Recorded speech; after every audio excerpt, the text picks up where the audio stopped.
You ever see a guy flex his arms and boom, veins pop out like road maps on his biceps? And then you look at your own arms like, where's mine? Here's the deal. Getting veiny arms isn't just about lifting heavy or doing endless curls. In fact, most people are chasing it the wrong way. So what really makes veins pop, and more importantly, how do you get them fast? Spoiler. It's not just about low body fat, and it's not some magical supplement. This video breaks down the real science behind vascular arms, and why your current workouts might actually be killing your veins, not building them. We'll talk the number one mistake you're probably making, a 3-part strategy to get shredded arms that look like they belong in a Marvel movie, and a bonus finisher at the end that pumps up vascularity like nothing else. If you've ever felt stuck with flat-looking arms despite working out, this is the video for you. Let's break it all down, simple, step by step. So by the end, you know exactly what to do to get those juicy, veiny arms. Here's the truth most gym bros won't tell you. Veins aren't just about how much you lift, they're about how much is covering them.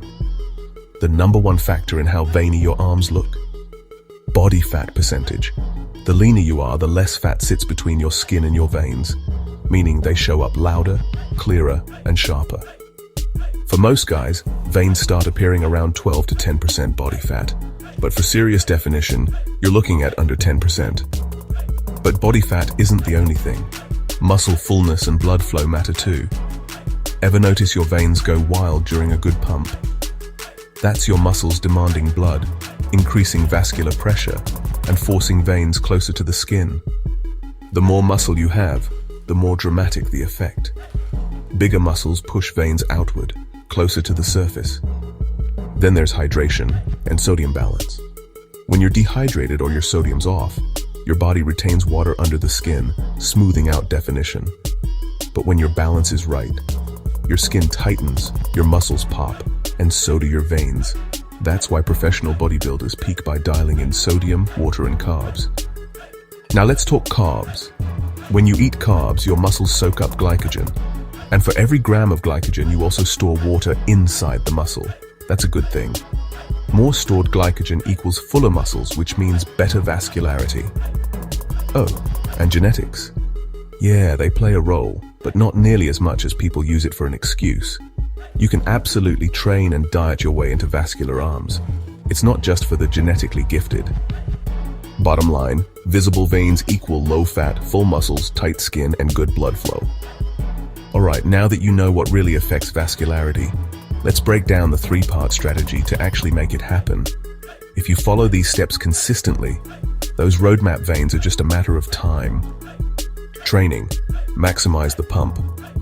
If you're only lifting heavy in the 4 to 6 rep range, you're missing a critical piece: blood flow training. To get veiny, you need volume.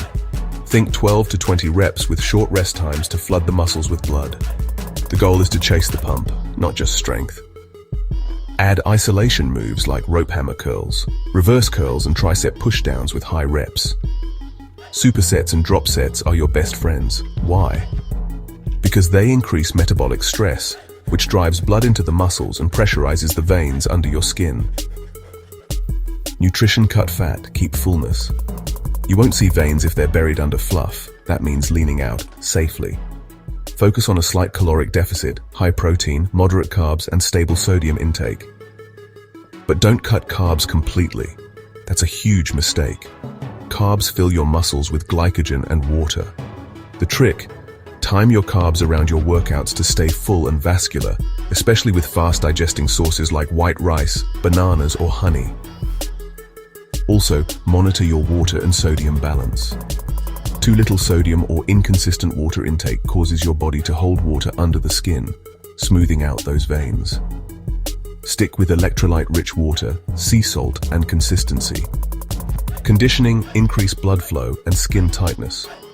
Steady-state cardio and circuit-style training help more than you think. They boost circulation and help mobilize stubborn subcutaneous fat, especially around the arms and torso. Even 15 to 20 minutes of incline walking or cycling 3 to 4 times a week can tighten up your skin and flush out water retention. One underrated tip: contrast showers. Alternating hot and cold water can stimulate circulation, reduce water retention, and improve skin tightness over time. It's not magic, but it adds a bonus layer to your vascularity game.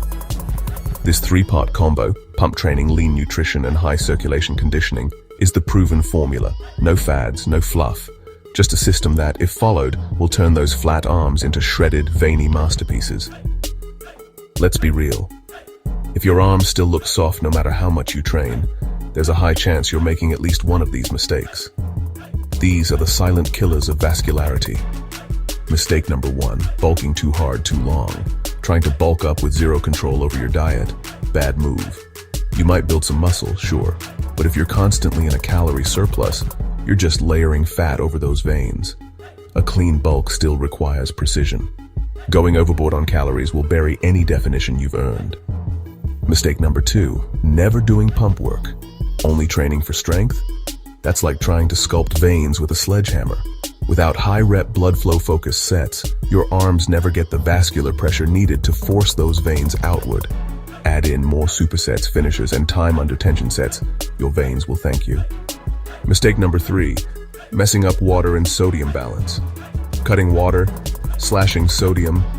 You're not prepping for a physique show, you're sabotaging your body. These two things are crucial for muscle fullness and definition. When they're off, your body retains water in all the wrong places, and your veins vanish. Drink consistently, season your food, and don't crash diet like it's 1999. Mistake number 4, no conditioning work. Cardio isn't the enemy, excess fat is. Neglecting conditioning keeps your body soft and your arms smooth. Even light cardio burns stubborn fat, enhances blood flow, and sharpens your vascular look. Avoid these mistakes and you're already halfway to arms that scream definition and discipline. You've done the work, fixed the diet, and added the volume, but here's the finisher that takes your arms from good to photo shoot ready. It's called the vascularity finisher circuit, and it's simple, brutal, and insanely effective. Here's how it works. Right after your main arm workout, finish with 3 rounds of this no-rest combo: 20 reps of banded tricep pushdowns, 15 reps of dumbbell hammer curls, 20 seconds of arm flex holds, yes, posing, it's a real thing, and 15 reps of reverse curls. Forearm burn equals vein pump. Why does this work? You're stacking blood flow, isometric tension, and volume all at once. This sends a flood of blood into your arms, stretches the fascia, and forces veins toward the surface. Plus, flexing between sets improves the mind-muscle connection, which amplifies muscle recruitment and vascular activation. Do this 2 to 3 times a week, and your arms will look fuller, tighter, and way more defined, even on rest days. It's not just a workout finisher, it's a visual transformation hack. Use it, abuse it, and watch your arms explode. So now you know the real secret behind veiny arms. It's not luck, it's not magic. And it's definitely not just genetics. It's about lowering your body fat, training for blood flow, dialing in your diet, and finishing strong with high-impact conditioning. Cut out the mistakes, follow the strategy, and stay consistent. Because the truth is, anyone can build arms that look carved, if they know the science. If this helped you, drop a like, share it with a friend who skips arm day, and don't forget to